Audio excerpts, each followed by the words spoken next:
Montgomery is the capital of Alabama. But why? It's not the biggest city or even the oldest city in the state.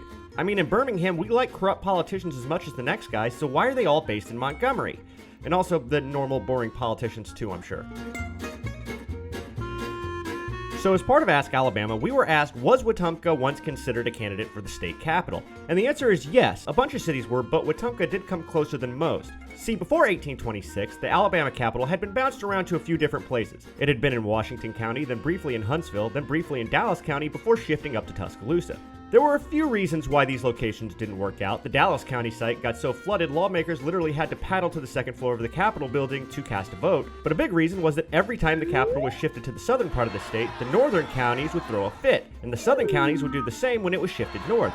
So in 1826, when the capital was moved to Tuscaloosa, it shouldn't surprise you that all the southern counties weren't happy, and they began a long campaign to get the capital moved again. But it was tricky because this time the new capital of Tuscaloosa was written into the state constitution, so to move it again, they would need to pass a constitutional amendment. Unlike today, when folks in Alabama vote on 10 constitutional amendments every time they go to the poll, back then an amendment was a hard thing to get passed. But after 20 years, the southern counties found a way. They tied moving the capital to a different amendment that would allow state lawmakers to meet every 2 years. At the time, they only met every 4 years, so it was hard to get stuff done. That was an incredibly popular amendment, so it passed in 1846 along with the measure to move the state capital. So once again, the capital was up for grabs. Now, in the past, the fight for the capital had largely been between northern and southern counties, but in the intervening years, the central part of the state had established its own power base. This area, known as the Black Belt because of the black soil in the area, had gotten rich because of cotton plantations. So when it came time to vote on a capital, a lot of southern counties were willing to move it to a city in the Black Belt as a compromise.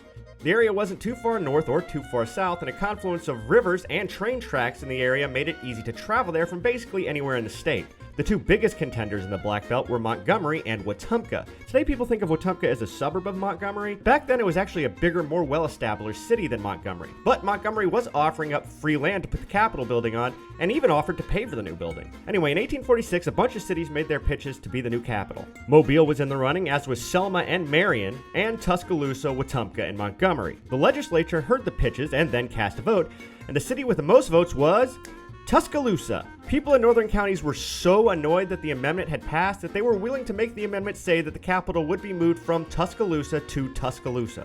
But while Tuscaloosa had the most votes, no city had enough of a majority to win. So they voted again, and again, and again.